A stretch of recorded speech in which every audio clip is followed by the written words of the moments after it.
Impact media उसमा स्वागत छ।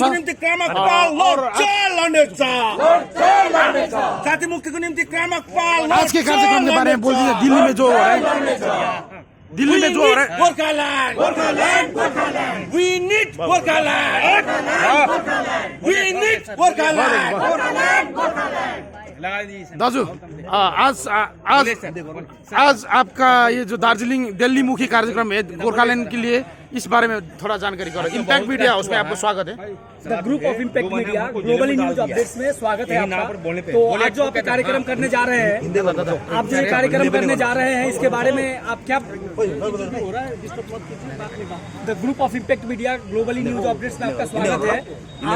आप जो आज कार्यक्रम जा रहे हैं, कार्यक्रम करने जा रहे हैं, इसके बारे में थोड़ा प्रकाश डालिए। क्रांतिकारी मार्क्सवादी कम्युनिस्ट पार्टी के नेतृत्व में गत 26 सालों से अलग राज्य की मांग को लेकर लगातार हम संघर्ष कर रहे हैं। बीच में कई बाधाएं आई, आंदोलन चले, इन आंदोलनों में वो दबाने के लिए बंगाल सरकार ने जिस तरह का एक षड्यंत्र किया, उससे हम सब वाकिफ हैं। हम भारत सरकार जिन्होंने गोरखाओं के ऊपर चल रहे इन अत्याचारों के पक्ष में, अत्याचार के विरोध में, गोरखाओं के पक्ष में हम चट्टान की तरह खड़ा होंगे।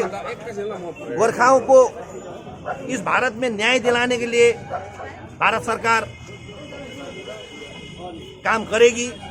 गोरखाओं का स्थायी राजनीतिक समाधान पूरा करेंगे। गोरखा जो इस देश के मूल निवासी हैं, उन निवासियों को ट्राइबल का स्टेटस देंगे। ये सारे वायदों के साथ भारत सरकार ने हमारे साथ बातचीत किया। उनका संकल्प पत्र में हमारे समस्या को उन्होंने उल्लेख किया। आज 2019 को उन्होंने जिस हमारे मुद्दों को संबोधन किया था, उसका आज 4 साल पूरा हुआ, अभी तक वो समस्या का समाधान हुआ नहीं। लेकिन पहाड़ के कुछ राजनीतिक दलों ने एक नेगेटिव नैरेटिव तैयार किया कि गोरखाओं को कोई पॉलिटिकल आइडेंटिटी क्राइसिस नहीं है। हमारे जो आइडेंटिटी है वो हमारे वोटर कार्ड से मिल जाएगी, आधार कार्ड से मिल जाएगी। हमारे आइडेंटिटी पद मिलने से, सहूलियत मिलने से, पैसा मिलने से, अच्छी गाड़ी में चढ़ने से आइडेंटिटी मिल जाएगी। इस तरह का गलत बयानबाजी, 2-4 आदमी खाली बड़ा बड़ा गाड़ी में चढ़ के और सारा 1.5 करोड़ गोरखाओं को रास्ते में छोड़ के, जो अभी ये राजनीतिक छोटे छोटे दल बोल रहे हैं पहाड़ की, इसमें आप क्या जताना चाहेंगे? ये कितना दुर्भाग्यपूर्ण है सभी भारतीय गोरखाओं के लिए। मैं यही कह रहा था कि जिस तरह से खुद पायलट में चढ़ने से, 2-4 पुलिस प्रोटेक्शन लेके चलने से अपने को कोई आइडेंटिटी क्राइसिस नहीं है, जो उनका धारणा था, वो तो सुप्रीम कोर्ट की एक ऑब्जर्वेशन ने दिला दिया। सिक्किम ने 5 मुख्यमंत्री दिया। उन 5 मुख्यमंत्री देने वाले गोरखाओं को सुप्रीम कोर्ट ने अंत में कहा कि ये फॉरेन ओरिजिन है, विदेशी ओरिजिन है। तो हमारी सिक्योरिटी जब तक हमारे भारत में के अंदर, जिस तरह से बंगाल में बंगालियों के लिए बंगाल है, बिहार में बिहारियों के लिए बिहार है, राजस्थानियों के लिए राजस्थान है, मराठों के लिए महाराष्ट्र है, मणिपुरियों के लिए मणिपुर है, नागाओं के लिए नागालैंड है, गोरखाओं के लिए गोरखालैंड जब तक नहीं बनेगी तब तक हमारी आइडेंटिटी पूरी नहीं होगी। ये बात हम लगातार कह रहे हैं। यही बात लेके हम दिल्ली जा रहे हैं। जब एक जोरदार आंदोलन चल रहा था दार्जिलिंग और तमाम पहाड़ की तरफ से, तो उस वक्त सिक्किम क्यों नहीं साथ आया? इसके ऊपर आप क्या कहेंगे? सिक्किम साथ आया, डायरेक्टली इनडायरेक्टली सिक्किम साथ आया, ऐसा नहीं है सिक्किम ने साथ नहीं दिया। क्योंकि सिक्किम के मुख्यमंत्री जब पवन चामलिंग जी थे, उन्होंने भारत विधानसभा में अलग राज्य गोरखालैंड के बिल भी पारित किया, दिल्ली भेजा।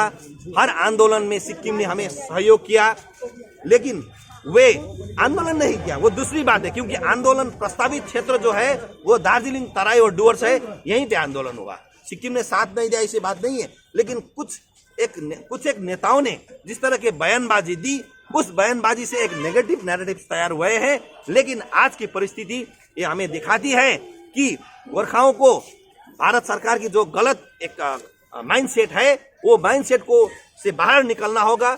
आज भारत के किसी भी कोने में रहने वाले गोरखा क्यों ना हो, चाहे वो मणिपुर में हो, मिजोरम में हो, आसाम में हो, बंगाल में हो, चाहे वो सिक्किम में हो, देहरादून में हो, उत्तरांचल में हो, कहीं भी हो, लेकिन वे सभी भारतीय मूल के हैं, भारत के हैं। ये चीज हमें बतानी जरूरी नहीं है। उच्च क्योंकि भारतीय इतिहास ये बताती है। उच्च न्यायालय जिस तरह से आप लोगों को बोला है फॉरेनर, इसके बारे में आपका क्या कथन है? ऐसा क्यों बोला उच्च न्यायालय, जबकि आप लोग इतने दिन से उच्च न्यायालय ने जो सिक्किम वासियों के जो इनकम टैक्स के मामले में जो सुनवाई दी, जो वर्डिक्ट दी थी कि सिक्किमेली फॉरेनर्स भी हो सकते हैं, ऐसे मतलब नेपाली हो, नेपाल से आए हुए, ये सब जो उन्होंने वहाँ पर व्याख्यान किया है, यह सभी भारतीय गोरखाओं के लिए, ना कि सिक्किम खाली, दार्जिलिंग पहाड़, तराई डुवर्स, आसाम, मेघालय, त्रिपुरा और आपका इधर जितने भी भारत भर के गोरखाओं के लिए कितना दुर्भाग्यपूर्ण है ये तो पहली बात नहीं है।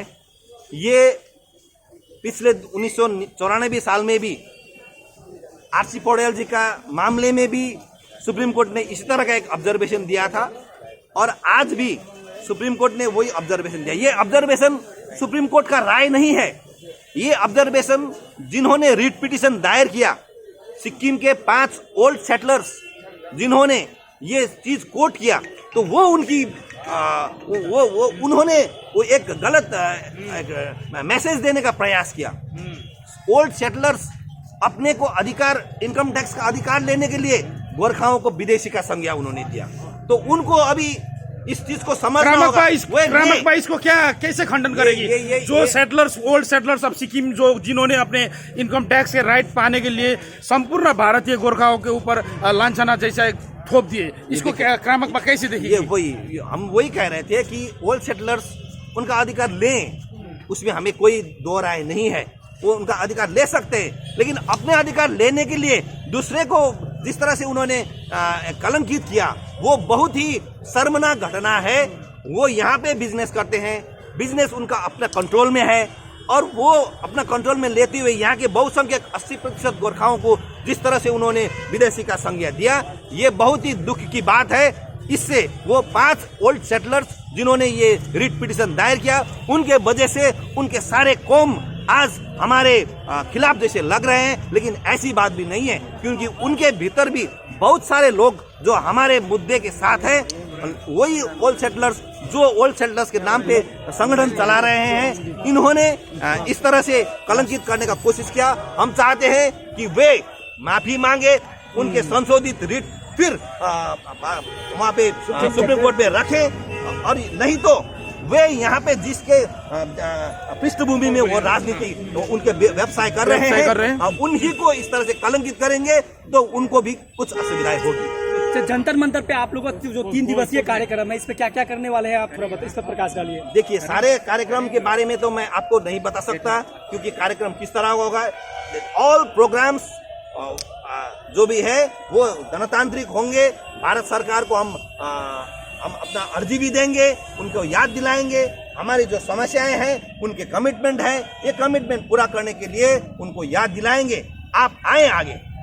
हम जिस तरह से जो उन्होंने कहा कमिटमेंट में था कि गोरखाओं के साथ हम चट्टान की तरह खड़ा होंगे, लेकिन अभी चट्टान की जरूरत है हमें, वही याद दिलाने जा रहे हैं। Group of impact media globally news updates में आपका स्वागत था। Thank you for talking impact media.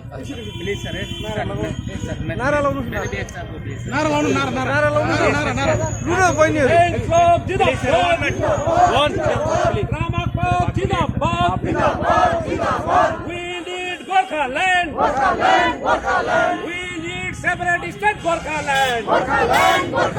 We need separate state Gorkhaland. Delhi धरना सवाल पारो। गोर्खाल्यान्डको माग अगाडिबाट बोल्दैछु, भन्नु हिन्दीमा।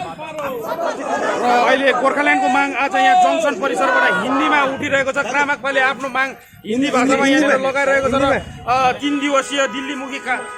दिवसीय दिल्ली के और जो क्रामकपा के कार्यक्रम लेके अभी आज कार्यक्रम यहाँ CPRM दिल्ली की तौर रवाना हो रहे हैं। और आज आप लोग को सामने हम लोग ने जंक्शन से सीधा प्रसारण किया। जंक्शन से देख रहे हैं क्रामकपा क्रांतिकारी मार्क्सवादी पार्टी का जो रैली दिल्ली की ओर प्रस्थान हो रहे हैं। इम्पैक्ट मीडिया देखने के लिए बहुत बहुत शुक्रिया, धन्यवाद।